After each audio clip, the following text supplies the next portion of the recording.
2000 ans enfermés dans une céramique, l'amphore nous révèle l'économie et les saveurs du monde antique. Dans ce numéro, Patrick Boucheron invite l'historienne Sarah Ray avant de retrouver la chronique de Manon Bril. Ils avalaient à pleine gorge tous les vins grecs qui sont dans des outres, les vins de Campanie enfermés dans des amphores, les vins de Cantabre que l'on apporte dans des tonneaux. C'est dans le roman antique de Flaubert, Salammbô. Pour conserver et transporter le vin, mais aussi l'huile d'olive ou le poisson séché, il n'y a donc pas que l'amphore. Mais seul l'amphore s'est conservé jusqu'à nous, du fait simplement de la pérennité de son matériau, la terre cuite. L'amphore, c'est donc l'objet archéologique par excellence. Je veux dire, celui qui manifeste la survie du passé dans notre présent. L'amphore gréco-romaine, après avoir colonisé le monde, occupe donc nos musées et nos imaginaires. Mais comment faire l'histoire de ce qui n'est au fond qu'un déchet industriel? Peut-être faut-il la saisir par les deux bouts, par ses deux anses, puisque c'est l'étymologie du mot amphore. Sarah Ray prend à bras le corps cette histoire de l'Antiquité gréco-romaine parce qu'avec elle, on comprend que l'amphore désigne à la fois le moi et le monde, les sensibilités et les circuits de commercialisation. C'est elle que nous écoutons aujourd'hui.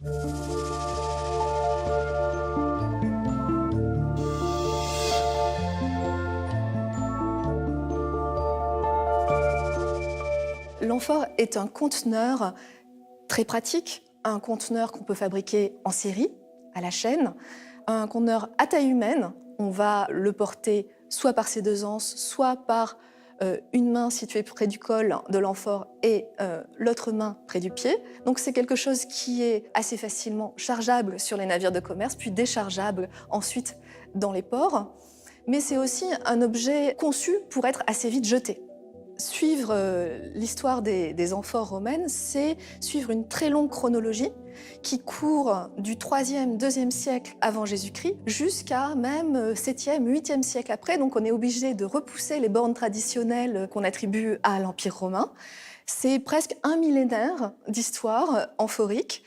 Et c'est très intéressant à observer pour comprendre la variation des flux commerciaux et aussi l'histoire économique dans toute sa diversité.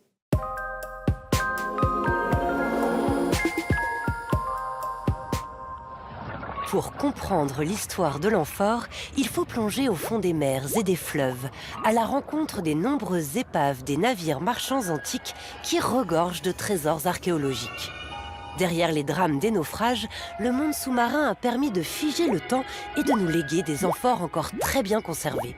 Souvent brisées, jetées ou réutilisées sous d'autres formes, les amphores n'ont pas toujours été retrouvées entières. C'est pourquoi les cargaisons presque intactes des épaves sous-marines permettent de mieux connaître l'histoire de ce contenant antique. C'est avec l'embout de son appareil respiratoire que le duc gonfle le sac, qui gonflé d'air va permettre d'expédier la première amphore jusqu'à la surface. En 1967, à 20 mètres de profondeur, l'école de plongée de la Marine nationale découvre une épave monumentale dans la Madrague de Giant. Découverte extraordinaire, ce navire coulé entre 75 et 60 avant Jésus-Christ devient rapidement une manne pour les archéologues. Avec ses 6000 amphores conservés, ce navire de type Myriophoros permet de mieux comprendre les flux commerciaux romains. Grâce aux nombreux timbres imprimés dans la terre cuite, les archéologues peuvent faire le chemin en sens inverse 2000 ans plus tard. Ces amphores contenaient du vin rouge aromatisé avec des feuilles de laurier qui venaient du Latium, de la plaine de Fondi au sud de Rome, et il était destiné à des Gaulois amateurs de ce type de vin. Sous les profondeurs des mers et dans la panse des amphores, on retrouve soudain la vie sensible du monde antique. L'amphore, elle existe bien avant les Romains. On la retrouve déjà en Chine, au début du 5e millénaire, dans la culture du Yangshao, où on a des vases à 2 anses. On la retrouve plus tard à l'âge du bronze au Proche-Orient. C'est ce que les archéologues appellent la jarre cananéenne, qui déjà se retrouve impliquée dans les grands flux commerciaux de tout le bassin oriental de la Méditerranée. Et elle devient déjà un objet familier au point d'être représentés sur les parois de certains tombeaux égyptiens, comme le tombeau du vizir Rekhmiré à Thèbes, au XVe siècle avant Jésus-Christ, et un peu plus tard sur le tombeau de Khénamon, un scribe royal, où là on a une scène de déchargement de jarres cananéennes. Les amphores nous renseignent sur l'ampleur des flux commerciaux en Méditerranée et même au-delà, puisqu'on a retrouvé des amphores vinaires gauloises jusqu'à Aksum en Éthiopie, jusqu'au Yémen et même jusqu'au site d'Arika Médou au sud de Pondichéry. Donc des flux à très longue portée et des flux qui vont concerner certains types de marchandises. En priorité le vin, mais aussi l'huile, les conserves de poisson, le poisson salé donc, et aussi certains autres produits moins représentés dans les amphores, mais qui circulent tout de même, hein, les olives, le fenouil, les fruits secs. Une amphore antique était scellée par un bouchon de liège dans le cas des amphores vinaires, et aussi par un opercule de terre cuite. On avait aussi la possibilité de mettre un opercule de pouzzolane, hein, d'une pierre volcanique, ou même un bouchon de plâtre. On a aussi sur les amphores romaines diverses inscriptions qui nous indiquent le type de marchandise qu'elle comprend, mais aussi le négociant qui est chargé de son commerce, le poids de l'amphore vide, le poids de l'amphore rempli du produit en question, et parfois des graffitis qui sont plus difficiles à interpréter.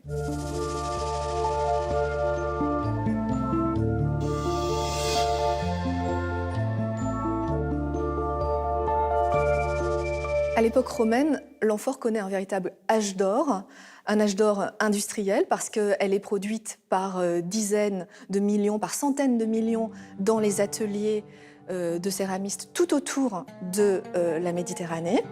Et elle va aussi connaître un processus de standardisation. On va avoir des amphores qui se ressemblent beaucoup d'un coin à l'autre de la Méditerranée. Et si on n'étudie pas de près la qualité de l'argile, hein, la pâte d'argile qui a servi à faire les amphores, on ne sait pas d'où elle vient. On a un produit qui est aussi standardisé que nos boîtes de conserve aujourd'hui.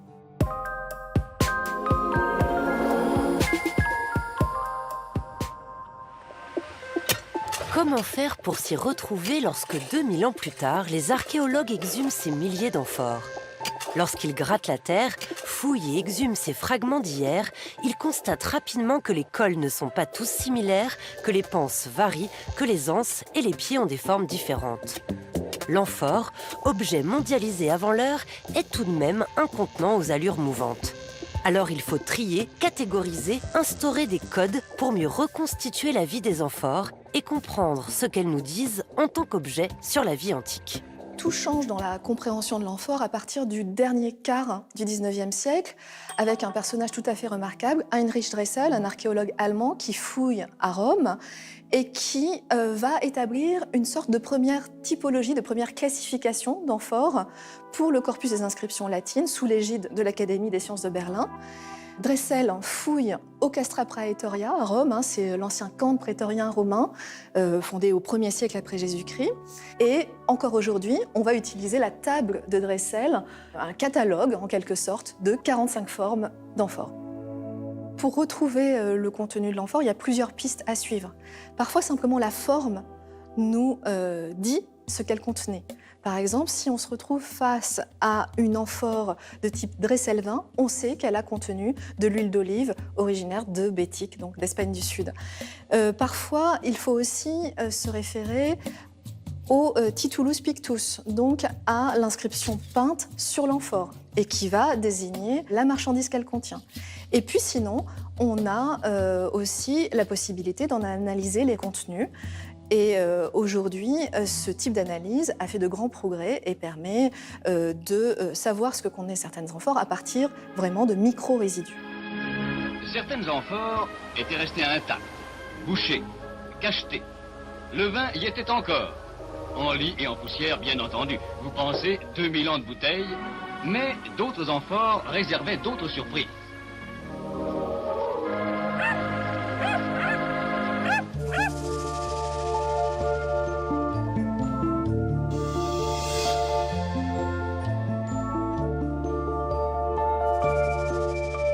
les amphores nous rapprochent de tout un univers sensoriel romain qui est en partie évanoui.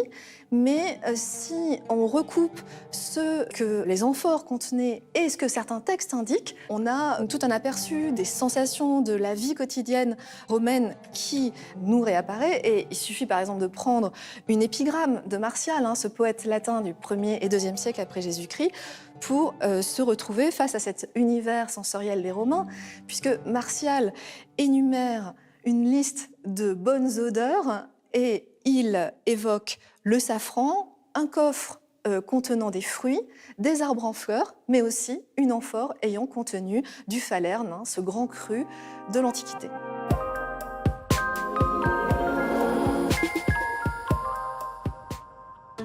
Des morceaux, des résidus, des brisures. C'est aussi cela qui marque l'histoire de l'amphore. Objet commun, standardisé, elle est l'un des déchets les plus répandus de l'Antiquité. Lorsqu'elle est arrivée à bon port, l'amphore, après avoir été vidée de son contenu, est bien souvent jetée, brisée, cassée en 1000 morceaux. Il faut lever les yeux aujourd'hui dans les faubourgs de Rome pour contempler une surprenante butte témoin de ce passé où les amphores à huile de bétique étaient débarqués le long du Tibre. Le Monte Testaccio, appelé aussi le mont des Tessons, est une des plus grandes déchetteries d'amphores connues. Dépotoir de plus de 50 millions d'amphores, ce lieu archéologique unique qui a passionné Heinrich Dressel n'a pas encore révélé tous ses secrets. Inscrit dans la topographie romaine, absorbé par l'urbanisation de la capitale italienne et si bien filmé par Pier Paolo Pasolini, le Monte Testaccio rappelle que la standardisation massive d'un objet laisse des traces bien longtemps après sa disparition progressive. L'amphore est l'objet de beaucoup de réemploi dans les maisons des particuliers comme élément de vaisselle, comme support de réchaud, comme jardinière, comme coffre-fort et même comme urinoir, puisque les Romains avaient besoin de collecter l'urine pour leurs travaux de tannerie. Mais surtout, c'est un formidable matériau de construction. Une fois pilée, elle entre dans la composition du mortier. On la retrouve dans les canalisations, dans les sous-sols pour créer des vides sanitaires, dans certaines voûtes aussi pour en alléger le poids. L'amphore romaine devient un objet si courant, si familier, qu'elle va même être prise comme unité de volume. En effet, pour les autres unités de mesure, on a le corps humain, le pouce, l'empan, la coudée, la brasse. Mais finalement, pour le volume, il a fallu compter sur un objet comme l'amphore, qui donc est prise par les Romains comme unité de volume. L'amphore quadrantale, c'est une vingtaine de litres à peu près, un pied cube environ. Faire l'histoire de l'amphore, c'est faire l'histoire d'une success story archéologique, parce que bien plus que ses anciens concurrents, le tonneau, le panier, l'outre, l'amphore a remarquablement bien passé les siècles, et ça c'est dû à son matériau, cette terre cuite, cette céramique, qui est pratiquement indestructible. Avec l'amphore, on peut faire une histoire sociale au très long cours. On peut tenir l'histoire romaine par les deux bouts, à la fois par une histoire des pratiques quotidiennes, de l'intime, des sensations, vraiment de la vie de tous les jours, mais aussi une histoire beaucoup plus large, une histoire monde, une histoire des flux économiques dans l'espace méditerranéen et au-delà. Et maintenant, Manon Bril déjoue la frontière entre histoire et culture populaire.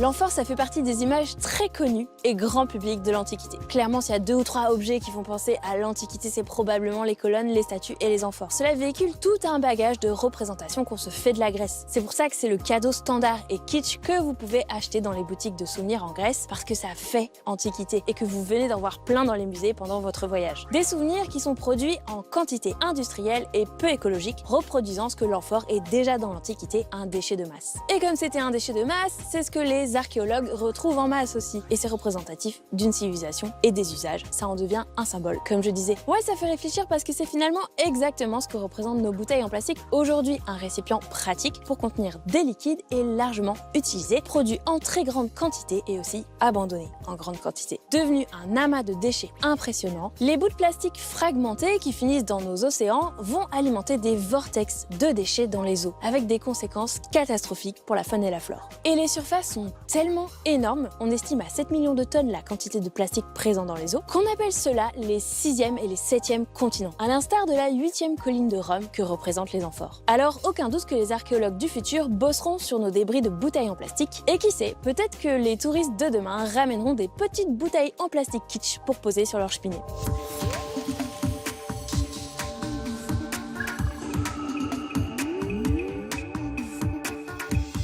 L'amphore et le container.